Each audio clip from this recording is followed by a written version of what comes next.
नाज़रीन प्रोग्राम मंज़र पस मंज़र में आऊँ ऐं तव्हांजो मेज़बान फ़हीम बबर। नाज़रीन सुधियल समाजन में औरत के तमामु घणी अहमियत ॾिनी वेंदी आहे, उनखे तमामु घणी अहमियत हासिल हूंदी आहे। जॾहिं त जेके पुठिते पियल समाज आहिनि उन्हनि में औरतुनि खे पुठिते रखियो वेंदो आहे।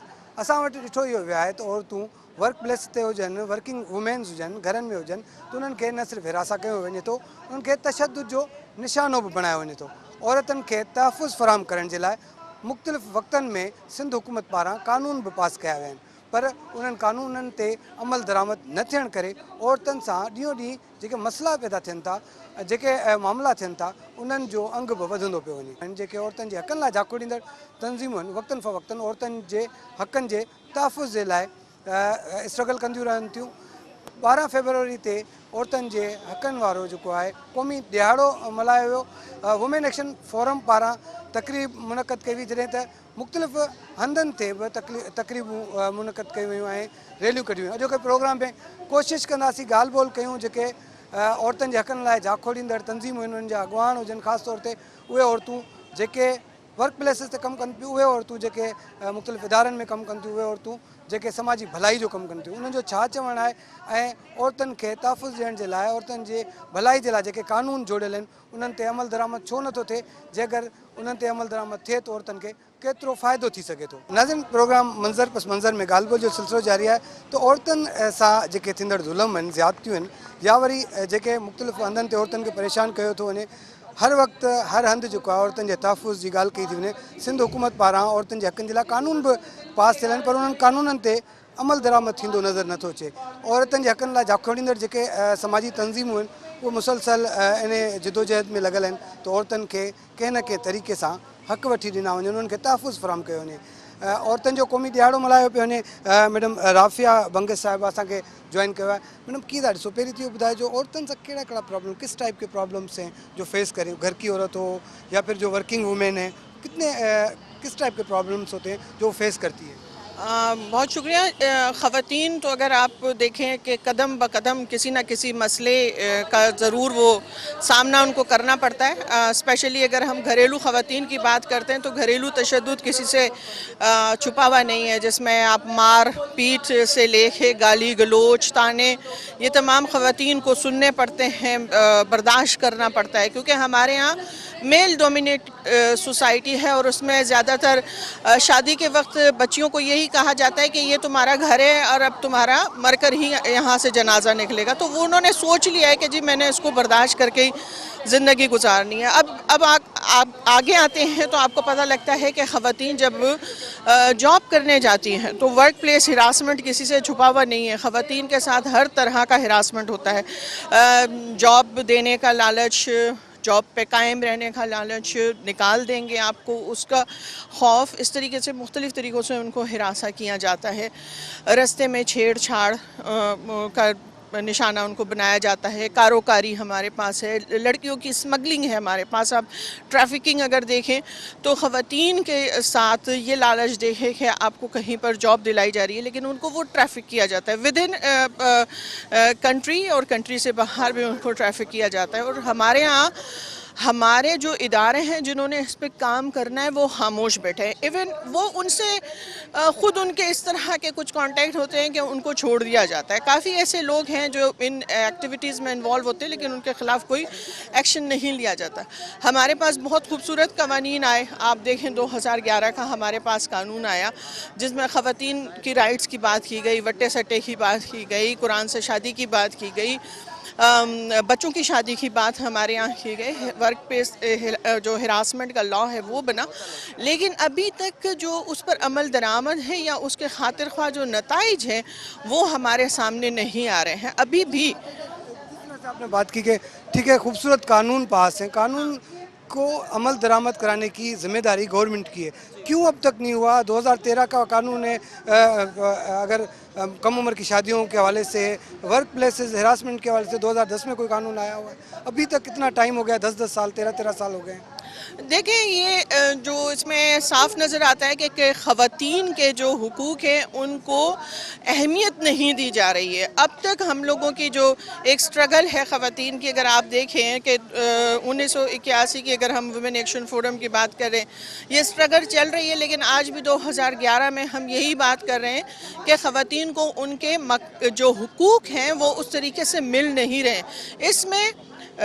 इससे कोई शक नहीं कि हमारी जो इंतज़ामिया है वो ख़ुद इसमें दिलचस्पी नहीं रखती है, ख़वातीन को आगे नहीं लाया जाता है। हमारे आप देख ले जब हमने सिग्नेटरीज़ हैं UN के काफ़ी कन्वेंशन पाकिस्तान ने सिग्नेचर किए हैं, जिसके नतीजे में हमारे पास वुमेन पुलिस स्टेशन बनी, फोर्स बनी, ख़वातीन को मुख्तलिफ़ जगहों पर आगे लाने की प्रॉमिस किए गए, लेकिन आज भी हमारी जो ख़वातीन है वुमेन पुलिस को अगर आप देखें जस्ट लाइक एक डमी है, उनको वो राइट्स नहीं दिए गए हैं कि वो FIR काट सके या वो आगे आ सके। उसमें यहाँ तक कि हो गया कि अब वो खुद भी साइलेंट रहना पसंद कर रही है क्योंकि उनको उस तरह की अपॉर्चुनिटी नहीं दी गई।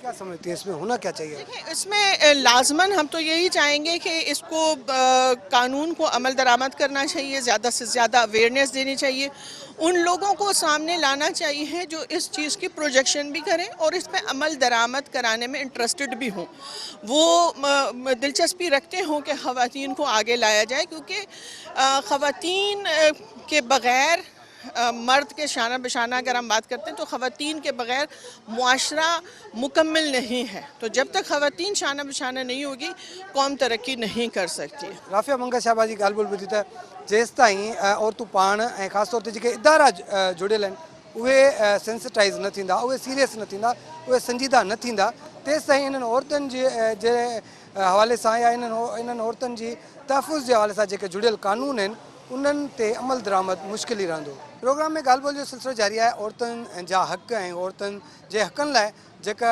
कानून साज़ी थी आहे उन में हिन वक़्त ताईं केतिरो अमल दरामद थी सघियो आहे या उहे केतिरो कारआमद साबित थियूं आहिनि औरतुनि जे लाइ। फ़रीन मुग़ल साहिब असांखे जॉइन कयो। फ़रीन इहो ॿुधायो त कीअं था ॾिसो हीअ जेके ज़ाहिर तव्हां बि असेंबली जा मेंबर रहिया आहियो, असेंबलियुनि मां जॾहिं कानून पास थींदा आहिनि, जॾहिं उहे कानून वरी एक्टिव सूरत इख़्तियार कंदा आहिनि या वरी उन्हनि ते जॾहिं इम्प्लीमेंट जो मरहलो ईंदो आहे, त हीअ जेके कानून औरतुनि जे तहफ़ुज़ लाइ ठहिया आहिनि, जिन में नंढी उमिरि जी शादियुनि जे रोकथाम जे लाइ हुजे, हेरासमेंट जेको वर्क प्लेसिस ते थिए थी उन्हनि जे अगेंस्ट कानून ठहियो, घरनि में जेके तशदुद थियनि था उन्हनि जे, त इन्हनि ते अञा उहो उन लेवल जो जेको आहे अमल दरामद थींदो नज़र न पियो अचे।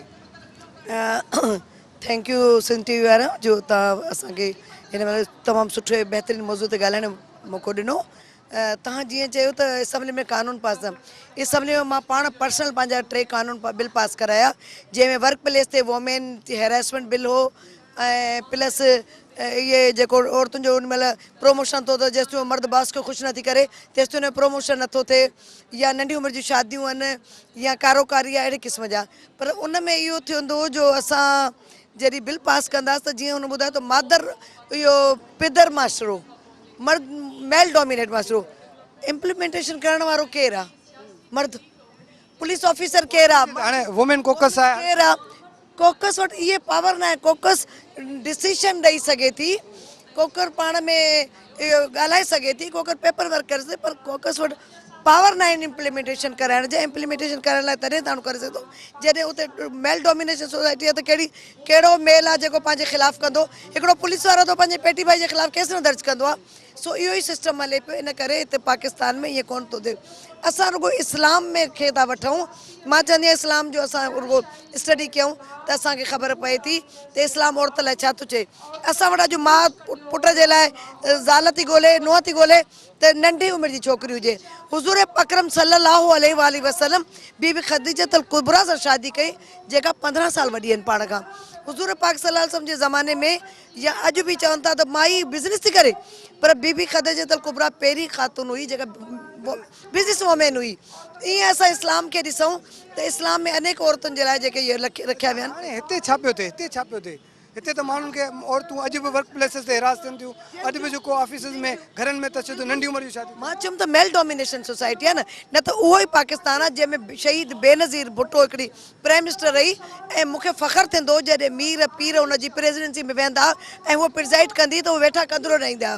त ऐं उन जे लाइ जॾहिं हुन हबीब जाल लिखियो त इहे जनरल कर्नल डरते हिकु निहती लड़की से, ये बंदूकों वाले डरते एक निहत्ती लड़की। औरत पावरफुल आ पर औरत के मौका नथा मिलन। अगर असांखे मौका मिलन त मुझे ख्याल में ॾिसो शहरी रहमान असांजी फेडरल इंफॉर्मेशन सेक्रेटरी मिनिस्टर थी, पाकिस्तान पीपल्स पार्टी पहिरियों दफ़ो असांजी बेगम राना कंग्रेसन जो गवर्नर ठाहियो, त पाकिस्तान पीपल्स पार्टी जंहिं असां वञूं था असेंबलिन में कमु थिए थो। शैला रज़ा थी डिप्टी स्पीकर, हिन महिल रियाना लगारी डिप्टी स्पीकर आहे। पाकिस्तान जी पहिरीं जॾहिं भुट्टो साहब जे ज़मानो गवर्नमेंट आई त बेगम अशरफ अब्बासी डिप्टी स्पीकर थी नेशनल असेंबली जी। त औरतुनि लाइ असां जेतिरो पुॼंदो आहे कमु कंदा आहियूं, पर उहा ई शहीद बेनज़ीर भुट्टो खे कंहिं बर्दाश्त न कयो ऐं उहा अॼु शहीद थी वई। आख़िर में इहो ॿुधायो त हाणे थियणु छा घुरिजे, छा कजे जो औरत खे तहफ़ुज़ मिले, औरत जे हक़ जी पासदारी थी सघे। औरत खे मर्दनि जे बराबरि जेसिताईं हक़ न मिलंदा तेसिताईं कुझु कोन थींदो। ऐं इन करे असां चवंदा आहियूं त असां घुरूं था एतिरो आज़ादी बराबरी सरासरी औरतुनि जे लाइ, ॿियो कुझु कोन था घुरूं इन खां वधीक। उहो जेकॾहिं इम्प्लीमेंटेशन न थींदो तेसिताईं कुझु कोन थींदो। हा, कोशिशि जेका असां कयूं था अटे में लूण जे बराबरि, उहा बराबरि जारी रखंदासीं ऐं इनशाला असां न त असांजो आईंदा नसलूं ॾिसंदियूं त पाकिस्तान जी औरत केॾी पावरफुल आहे। रुगो पाकिस्तान जी न, मां चवां सॼे साउथ एशिया जी, सॼे साउथ एशिया में औरतूं पावरफुल न आहिनि। बांग्लादेश में ॾिसो प्राइम मिनिस्टर ख़ालिदा ज़िया रही, हसीना वाजिद रही, पर तंहिंजे बावजूदि उतां जी औरतुनि जी हालत ॾिसो। इन करे जो मेल डोमिनेशन सोसाइटी आहे पाकिस्तान में। होॾे ॾिसो तव्हां अमेरिका में का बि औरत अॼु प्राइम मिनिस्टर प्रेसिडेंट न थी आहे कंहिं बि मुल्क में। सिर्फ़ु असांजो दुनिया जो मसइलो आहे इहो, पर असां वटि इन करे असां पंहिंजे लाइ घणी कोशिशि था कयूं त असांजो मुल्क इलाही पोइते आहे ऐं उन जे लाइ असांखे ओतिरी जदोजहद करणी पवंदी जेका कयूं था। इंशाल्लाह उहो लाज़िम है कि हम भी देखेंगे, हाँ हम देखेंगे उहो ॾींहुं बिल्कुलु। बिल्कुलु उमेदु आहे, फ़रीन मुग़ल जो चवणु आहे त उमेदु आहे त जेको हिन मुल्क में बि जेको औरतुनि जे पासदारी जे लाइ, औरतुनि जे हक़नि जे लाइ, औरतुनि जे तहफ़ुज़ जे लाइ जेके कानून जुड़ियल आहिनि उन्हनि ते अमल दरामद थींदो।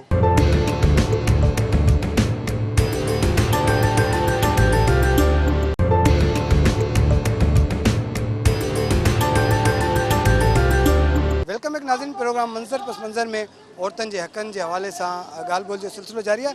ब्रेक खां पोइ असांखे जॉइन कयो आहे मारवी एवन वुमेन प्रोटेक्शन सेंटर जी इंचार्ज आहिनि। मारवी, अॼु क़ौमी ॾियारो बि मल्हायो पियो वञे, कीअं पिया ॾिसो औरतुनि सां कहिड़ा मसइला आहिनि, उनजो हल कीअं थियणु घुरिजे?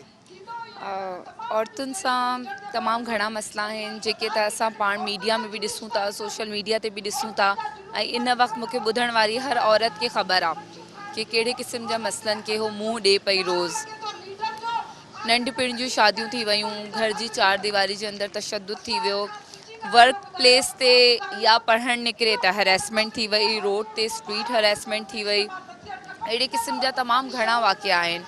बहिराड़ी ऐं इन्हनि एरियाज़ जी तरफ़ हलिया वञो, कारोकारी थी वियो, संग चट्टी अञा बि अहिड़े एरियाज़ में जिते अञा ताईं अवेयरनेस नाहे पहुची थिए पई। कानून ठही विया आहिनि पंहिंजी जॻह ते, लेकिन अञा वधीक इम्प्लीमेंटेशन जी ज़रूरत आहे, अवेयरनेस जी ज़रूरत आहे, ताकी माण्हू घणे में घणो ॼाणनि कि कानून छा आहे, ग़लति छा आहे, सही छा आहे। अञा बि शऊर जी कमी नज़र अचे थी। अॼु जे डे जे हवाले सां मां इहो ॿुधाइणु चाहींदमि कि नेशनल वुमेन डे आहे। अॼु 12 फरवरी जे ॾींहुं लाहौर जे रोडनि ते 100 खां वधीक औरतूं निकितियूं, उन्हनि मार्च कई हुई। जेके डिस्क्रिमिनेटरी लॉज़ हुया औरतुनि जे लाइ उन्हनि जे ख़िलाफ़ु ऐं उन्हनि जी जद्दोजहद जे करे ई अॼु असां हिते मौजूदु आहियूं। अॼु असां औरतुनि जे हक़ुनि जे लाइ जद्दोजहद कयूं पिया ऐं ईंदड़ वारी जेकी असांजी नस्लूं आहिनि असां उमेद था कयूं ऐं असां अॼु जेके अहिड़ा ॾिहारा मल्हायूं था, असांजो इहो ई मक़सदु आहे कि घणे में घणो सिर्फ़ु औरतूं न, मर्द बि, असांजा भाइर बि, इहे सभु ॿाहिरि निकिरनि ऐं जेके बि कंहिंसां बि ज़्यादती थी थिए, कंहिं बि औरत सां, कंहिं बि ॿार सां, कंहिं बि जेकी टी जिन्स आहे उन सां, उन्हनि जे लाइ आवाज़ु खणो, उन्हनि जे हक़नि जे लाइ आवाज़ु खणो। आवाज़ु खणंदासीं, ॻाल्हाईंदासीं, ॿाहिरि निकिरंदासीं, तॾहिं ई इन्हनि मसइलनि खे असां घटि था करे सघूं। कानून जी ॻाल्हि कई, जेके कानून पास थिया आहिनि इम्प्लीमेंट जी बि तव्हां ॻाल्हि कई, किथे हिचिस आहिनि इम्प्लीमेंट जूं? छा चवंदा त पिदरशाही माशरो आहे, मर्द नथो करणु ॾिए, जॾहिं त उहो मर्द हिकिड़े वक़्त में तव्हां सां गॾु बि बीठो आहे। मसइलो इहो आहे कि जेके लीडरशिप पोज़ीशन्स आहिनि, ऐवाननि में ॾिसी वठो, बाक़ी डिपार्टमेंट्स में, उते तव्हांखे औरतूं तमामु घटि नज़र ईंदियूं। जॾहिं औरत मौजूदु ई न आहे त केरु इम्प्लीमेंटेशन कराए? असांखे इहे गैप्स इलाही नज़र ईंदा आहिनि। अवेयरनेस हिकिड़ो ॾाढो वॾो चैलेंज आहे। उन जे अलावा जेकी पिदरशाही निज़ाम आहे उहो निज़ाम उनखे इम्प्लीमेंट थियण जे लाइ रोके थो, इन में को शक न आहे। ऐं जेको असां महसूसु कयो आहे कि किथे किथे असांजी औरत बि, ॿहिराड़ी जी औरत या जंहिंखे घटि नॉलेज आहे, पढ़ियल लिखियल न आहे, उहा घबराए थी, डिॼे थी, उहा ॾाढो प्रेशर में आहे, पंहिंजे हक़नि लाइ आवाज़ नथी खणी सघे। तव्हांजो ज़रा हिकिड़ो सेंटर आहे, उते जेके औरतूं अचनि थियूं उहो केतिरो अवेयर हूंदियूं आहिनि, उन्हनि जी जेका वरी पोइ उन्हनि जे तहफ़ुज़ जे लाइ जेको तव्हां कमु कयो था त उहो केतिरो पावरफुल हूंदो आहे, उन्हनि खे छा तहफ़ुज़ जो अहसासु थिए थो, इदारा तव्हां सां उन लेवल ते अची जेको आहे सहकार कनि था? इदारा जेके सहकार कनि था उहो त इन में ई नज़र अचे थो कि असां अञा ताईं इदारनि सां कमु करे रहिया आहियूं। सिंध पुलिस जहिड़े डिपार्टमेंट सां असां कमु करे रहिया आहियूं। 2017 खां वठी अॼु 21 थी वियो आहे। 7000 खां मथे केसिस रिसीव कया आहिनि, रिज़ॉल्व कया आहिनि। हाणे जेकी लीडरशिप आहे, जेकी ख़ुसूसन पुलिस डिपार्टमेंट में असां कमु था कयूं, असांखे उहो सेंसिटाइज़ नज़र अचे थी, वूमेन फ्रेंडली नज़र अचे थी। अॼु बि असां पुलिस सां गॾु हिकिड़ी वॉक कई आहे प्रेस क्लब ताईं, SSP ऑफिस खां वठी। त इहे उहे मैसेजिस आहिनि जेके असां ॾियणु था चाहियूं कि स्टेट असां सां गॾु आहे। Civil society, state and all walks of life, transgenders बि अॼु असांखे जॉइन कयो। त इहे सभु तमामु माण्हू गॾिजी बीहंदा, हिकु थी बीहंदा, तॾहिं ई असां औरतुनि जा हुकूक खे इंश्योर करे सघूं था, उन्हनि जी प्रोटेक्शन खे इंश्योर करे सघूं था। जिते तव्हां ॻाल्हि था कयो कि जेके औरतूं असां ताईं पुॼनि थियूं, घणो करे औरतूं पढ़ियल लिखियल कोन्हनि, उन्हनि खे ख़बर न आहे कि अगरि मां इन एब्यूसिव रिलेशन मां अगरि निकिरंदमि या मां कीअं हैंडल कयां, मां किथे कंप्लेन कयां, मां कंहिं वटि वञां, अगरि मुंहिंजो हस्बैंड या जेको बि मुंहिंजो पालण वारो आहे, क्योंकि औरत फाइनेंशियली डिपेंडेंट आहे मर्द ते। ॿिया मर्द डिपेंड कनि था, ज़रा औरत कम बि त करे थी न, पंहिंजो बि रोज़गार आहे, पाण बि कमाए थी, उनखे बि त प्रॉब्लम आहे। उन्हनि खे बि इशूज़ आहिनि, उन्हनि खे वरी हैरेसमेंट ऐं इन तरह जा इशूज़ आहिनि, लेकिन कम से कम उन्हनि खे ख़बर त आहे कि जॾहिं मूंसां ज़्यादती थिए थी, मूंखे वञिणो किथे आहे, मूंखे किथे रिपोर्ट करिणो आहे, आवाज़ कीअं खणणी आहे, केस कीअं विढ़णा आहिनि।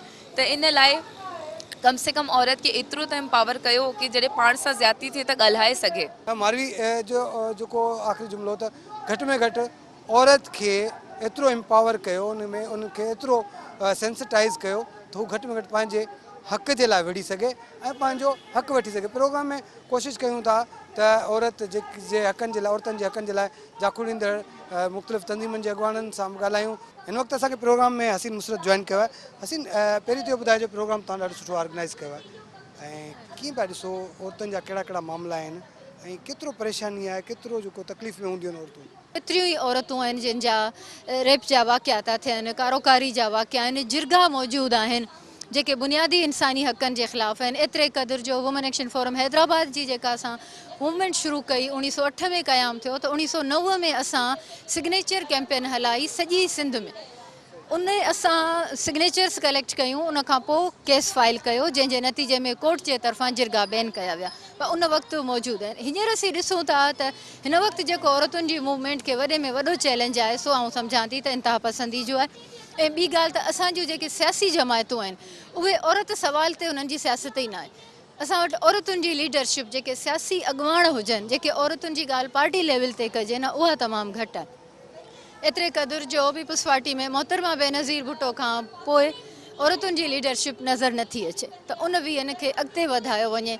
ऐं असांजो इहो आहे त भई औरतूं, असां बराबरी जी ॻाल्हि पिया करियूं न, असांजे सेशन में इरफान आहे सिंधो इहा ई ॻाल्हि कई त फेमिनिज़म जो को मतिलबु मर्दनि खां नफ़रत न आहे, पर असां पिदरशाही हिकिड़ो ढांचो आहे, उन जे ख़िलाफ़ पिया असां मूवमेंट हलाई आहे त जेको औरत खे औरत सम्झी पोइते पियो करे, त उहो जेको ढांचो आहे उन जे ख़िलाफ़ असांजी जिदोजहद जारी रहंदी। असां समाजी ढांचे खे बहितर करण जो ख़्वाबु वठी पिया हलूं। असां कंहिं बि हिकिड़े ईअं चइजे त न ख़ानदानी ढांचे खे बिगाड़ियूं पिया, असां त पाण चऊं पिया त जिते बि रहे औरत अमन सां रहे, ऐं उहो ई समाज में बहितर जेका औरत मुतमइन हूंदी न, उहा पंहिंजे जिदोजहद खे वधीक अॻिते वधाए सघंदी ऐं बेख़ौफ़ थी ज़िंदा रहे। किथे किथे हिचिस आहिनि, रुकावटूं किथे आहिनि? रुकावटूं फ़हिम जीअं समाज जो बुनियादी आहे। हाणे हर इदारे में असीं ॾिसूं था त मेल डोमिनेंसी आहे, ख़ासि तौर ते सियासी तहरीकुनि में। असांजो पुलिस जा इदारा ॾिसो, असांजे हॉस्पिटल्स आहिनि, हाणे घणो घणो मौजूदु ज़रूरु आहिनि औरतूं हॉस्पिटल्स में, औरतूं वकील आहिनि, पर उहे उन तरीक़े सां बेडपियूं न आहिनि। हिरासमेंट तमामु घणी आहे उन्हनि इदारनि में औरत खे औरत चई पोइ ते कयो थो वञे, या जीअं त का औरत पाण कमाए थी, पाण अॻियां वधे थी, त उनखे चयो वेंदो त भई तूं घर खे टाइम नथी ॾेई सघीं, तो घर जो तबाह करे छॾियो, ही करे छॾियो, जीअं ॿारनि जी पालना जा मसइला ईंदा आहिनि, त उन वक़्तु बि थोरो मामिलो थींदो आहे त ॾोहारी औरत खे कयो वेंदो आहे। जॾहिं त ॾोहारी समाज आहे, जे करे को बिगाड़ अचे थो, का बि माउ पंहिंजे ॿार खे ईअं कोन चवंदी त वञी चोरी कर, ईअं कोन चवंदी त वञी तूं कातिल थी, ईअं कोन चवंदी त तूं करप्शन कर, पर उहो त समाजी ढांचो आहे न, असां उन जे ई ख़िलाफ़ बीठा आहियूं। छा थियणु घुरिजे? मतिलबु औरत जे तहफ़ुज़ जी ॻाल्हि कयूं था, कानून साज़ी बि थियल आहे, इम्प्लीमेंट बि थिए पई, नाले मातर ई सही लेकिन थिए पई, छा थियणु घुरिजे? थियणु घुरिजे त असां जेको ॻाल्हि करियूं पिया पिदरशाही ढांचे जी, उहा तब्दीली जेका फेमिनिस्ट मूवमेंट आहे, जेका चयो वञे थो त समाज जो बिगाड़ आहे, उहा ई समाज जी बहितरी जी आहे, छो त उहा ई बराबरी जी ॻाल्हि थी करे, उन मूवमेंट खे सघारो कजे। औरतूं पाण सघारियूं थियनि, जेका सघारी आहे उहा समाज दुश्मन त न आहे, असां वटि सम्झो वेंदो आहे त सघारी औरत दुश्मन थी वई। इहो रवैया चेंज थियणु घुरिजनि, बुनियादी पिदरशाही समाज में तब्दीली अचे त यकीनन औरतूं अॻियां वधंदियूं। हिरासमेंट जो कानून मौजूदु आहे, पर औरतूं पाण पंहिंजो आवाज़ बि बुलंद कनि, घर वारा उन्हनि सां गॾु बीहनि, त हिरासमेंट बि घटि थी वेंदी, ऐं कानून जेके क़त्ल आहिनि, कारोकारी जो जेके आहिनि, जेके रेप केसिस था थियनि, उन में चवंदासीं त भई मेडिको लीगल जो प्रोसेस या जेको अदालती प्रोसेस आहे उनखे बहितर बनायो वञे, त जीअं औरतूं ॻाल्हाए सघनि, उनखे उन इंसाफ़ जी फरहमी में बि हिरासमेंट थी महसूसु थिए, उहे तरीक़ा ख़तमु थियणु घुरिजनि। औरतुनि खे इंसाफ़ जी जेका फरहमी आहे उन में मुश्किलातूं पेश अचनि थियूं, त औरतुनि खे जेका सपोर्ट कई वञे, औरतुनि खे कानूनी जेका सपोर्ट बि हुजे, ऐं औरत पाण बि अगरि चाहे बुर्दबार आहे ऐं उहा कंहिं इदारे में कमु करे थी, या वरी उन ते को घर में को हिरासमेंट जो शिकार थिए थी, त कानून बि मौजूदु आहिनि, ऐं उहा अगरि पाण औरत बुर्दबार आहे त इदारनि सां राब्तो करे पंहिंजो इंसाफ़ वठी सघे थी।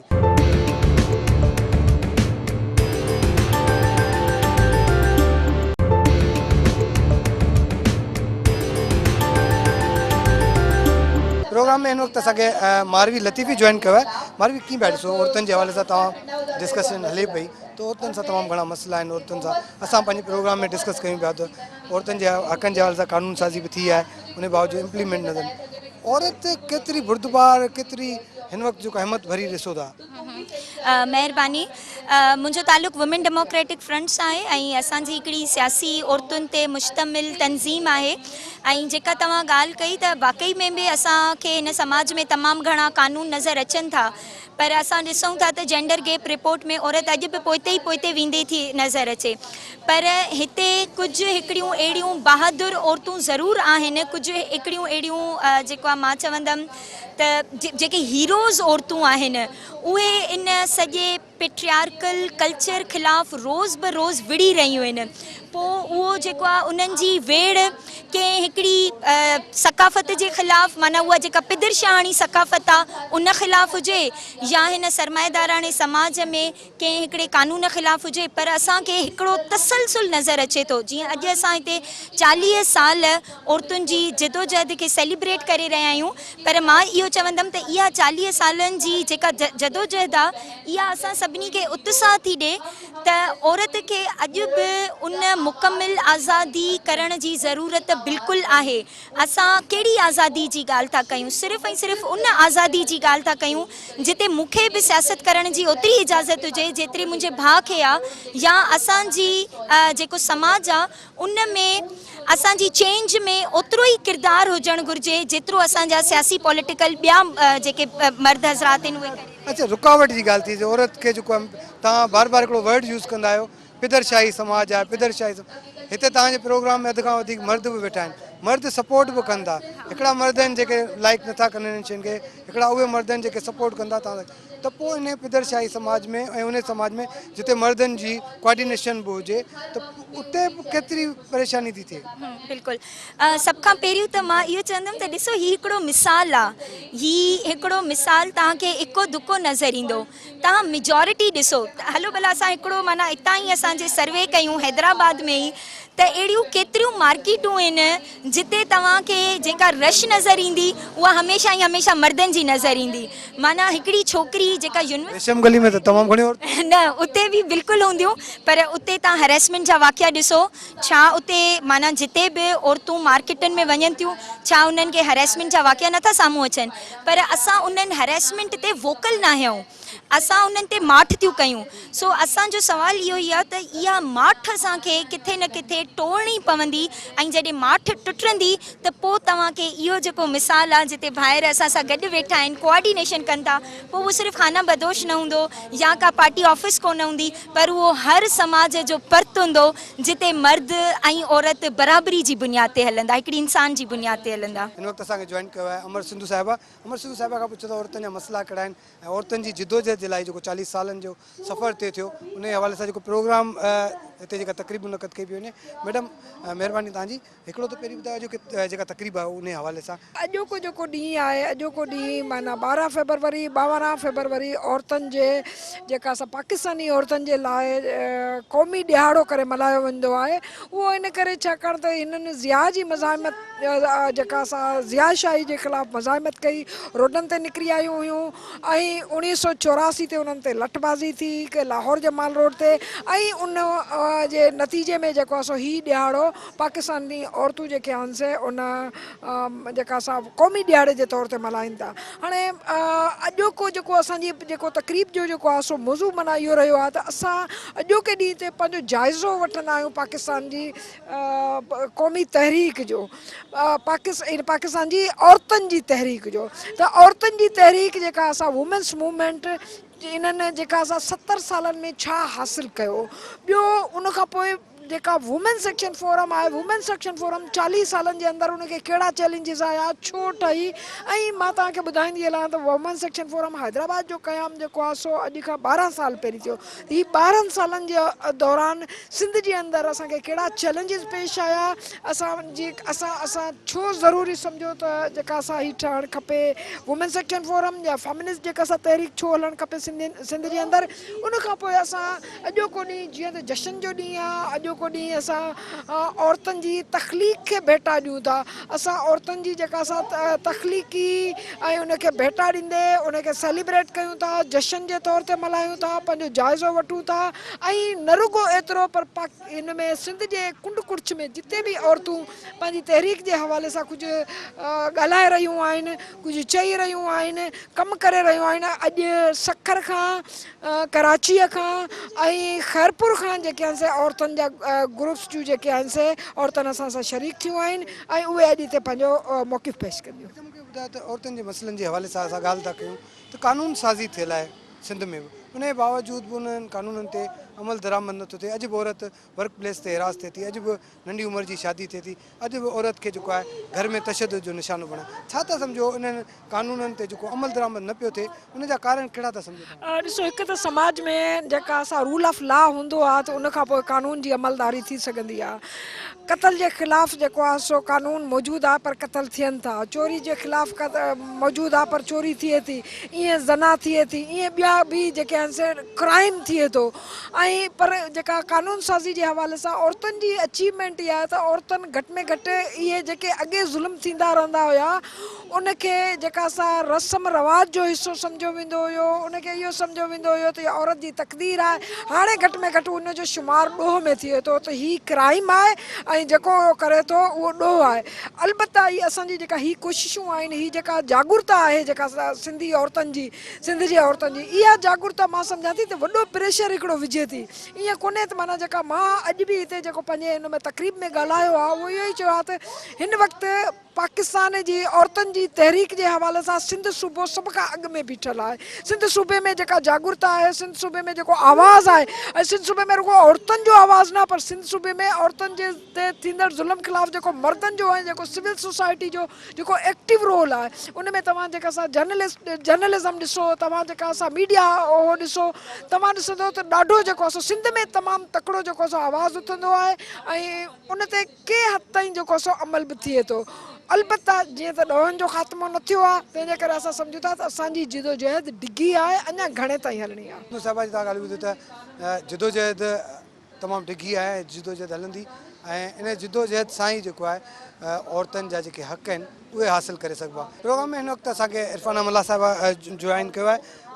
मैडम इहो ॿुधायो त कीअं बैठो सो पहिरीं त अॼोके प्रोग्राम जे हवाले सां थोरो ॿुधायो तकरीब कहिड़े हवाले सां? असल में तकरीब त असां फेबरवरी जे हवाले सां कई आहे, छो जो ही पाकिस्तानी औरतुनि जो आलमी ॾींहुं आहे ऐं औरतुनि जे हवाले सां जेका सूरत हाल आहे उहा तव्हां असांजे साम्हूं आहे। अॼु बि 3 रोज़ाना कारोकारे जा केस रिपोर्ट थियनि था अख़बारुनि में, ॿिया अलाए केतिरा ई केस आहिनि जेके रिपोर्ट ई कोन था थियनि। रेप जेका आहे, ज़ना जेका तशदुद आहे, जिन्सी तशदुद उहो तमामु घणो वधी वियो आहे ऐं 200 मुजरमनि खे सज़ा थी अचे, 200 माना 98 माण्हू बाइज़त बरी थियनि था। ऐं सूरत हाल जेका आहे औरतुनि जे हवाले सां जहिड़ो माशरे खे दुनिया जे ॿियनि मुल्कनि में ॾिसो, असां जहिड़नि समाजनि में इंडिया ॾिसो, बांग्लादेश ॾिसो, श्रीलंका ॾिसो, साउथ एशियन कंट्रीज़ में, उते पाकिस्तान जे हवाले खां काफ़ी बहितर आहे। पर असां वटि तालीम वधी आहे, शऊर बि वधियो आहे, पर उनजे बावजूदि औरतूं जेके आहिनि साॻे ई इस्तेसाल जो शिकार आहिनि। त हिन ॾींहुं मल्हाइण जो मक़सदु 2 आहिनि। हिकु त उन्हनि औरतुनि खे यादि कयूं ऐं हिकु त उन्हनि औरतुनि खे यादि कयूं जिन जिदोजहद कई ऐं कुझु तब्दीली आंदी, शऊर ॾिनो, आगाही ॾिनी, उन्हनि जी हासिलात खे मल्हायूं। ॿियो सबबु इहो आहे त हिन वक़्तु जेके असांखे चैलेंजिस आहिनि, जेके औरतूं जन मसइलनि में आहिनि ऐं जंहिं तरीक़े सां औरतूं बुख ऐं गुरबत ऐं बेरोज़गारीअ खे ॿिटे तरीक़े सां सफ़र करे रहियूं ऐं उन्हनि जे नतीजे में जेॾो औरतुनि ते तशदुद वधियो आहे, उन्हनि ते बि ॻाल्हि ॿोल थियणु घुरिजे ऐं मुआशिरे में इहो पैगाम वञणु घुरिजे त औरतूं हिन मुआशिरे जो अधा आहिनि ऐं जेसिताईं हिन समाज में औरतुनि जी हालत न तब्दील थींदी तेसिताईं समाज जी में जेका तब्दीलीअ जी ख़्वाहिश आहे उहा पूरी न थी सघंदी। कानून साज़ी जी ॻाल्हि कजे, अगरि कानून आहिनि, सिंध असेंबली पाकिस्तान जी वाहिद असेंबली आहे जंहिं औरतुनि जे हक़नि जे लाइ तमामु घणा कानून पास कया, उन्हनि जी छा पोज़ीशन आहे, इम्प्लीमेंट किथे ॾिसो था? असल में कानून साज़ी हिकिड़ी ॿी ॻाल्हि आहे। कानून सिंध असेंबलीअ ठाहिया आहिनि, पर मसइलो इहो पियो अचे उन में त जेका कमिटमेंट हुजणु घुरिजे, उन्हनि जी इम्प्लीमेंटेशन लाइ जेको मैकेनिज़म्स हुजणु घुरिजनि ऐं जेके रिफरल मैकेनिज़म्स हुजणु घुरिजनि, क्राइसिस सेंटर हुजणु घुरिजनि, इंटरनेशनल ऐं डोनर एजेंसीज़ ऐं प्रोजेक्ट्स जे बुनियाद ते तब्दीली कानून पास थी पिया वञनि, पर जंहिंखे असां चवंदा आहियूं पॉलिटिकल विल, उन जी अञा बि खोट आहे। अगरि उहा पॉलिटिकल विल हुजे त जेके कानून ई जेके पाकिस्तान में ठहिया आहिनि, ख़ासि तौर ते सिंध में, उहे एतिरा बहितर आहिनि जो इंडिया में बि कानून कोन्हनि के, श्रीलंका में बि उहो कानून कोन्हे को, बांग्लादेश में कानून साज़ी जे हवाले सां मतिलबु पाकिस्तान साउथ एशिया में सभ खां अॻियां आहे, पर उन ते जेको अमल दरामद आहे उनजे हवाले ते सभु पोयां आहे। त अमल दरामद तॾहिं थींदो जॾहिं सरकार संजीदगीअ सां उन्हनि कानूननि खे अमल दरामद करण लाइ बजट रखंदी, उन में तहरीक में ईंदी। बाक़ी सिर्फ़ु असेंबलीअ मां बिल पास करे छॾण सां समाज में तब्दीली न ईंदी। 3-4 जॻहियुनि ते गॾियल जिदोजहद जा खोड़ करणी पवंदी। मतिलबु अॼु जी औरत खे छा करणु घुरिजे, जेका औरत वर्क प्लेस ते हिरास थी थिए या जेका औरत ज़ाहिर आहे जॾहिं कमु थी करे उनखे केतिरा ई मामला साम्हूं, घरनि में त ठीकु आहे तशदुद बि थिए थो, नंढी उमिरि जूं शादियूं थियनि, पढ़ियल लिखियल जेका औरत आहे उहा बि जेको आहे हिरास थी थी। ॾिसो, हरासमेंट जो बुनियादी सबबु इहो आहे त समाज में आगाही ऐं शऊर कोन्हे, मर्द खे ॼाण कोन्हे त कहिड़ो अमल आहे जेको औरत जी ज़िंदगी अज़ाब करे थो, ऐं औरत खे हिमत कोन्हे या आगाही कोन्हे त उहा अहिड़ा कहिड़ा इदारा आहिनि जिथे वञी उन्हनि जे ख़िलाफ़ु माना पंहिंजी कंप्लेन दर्ज कराए।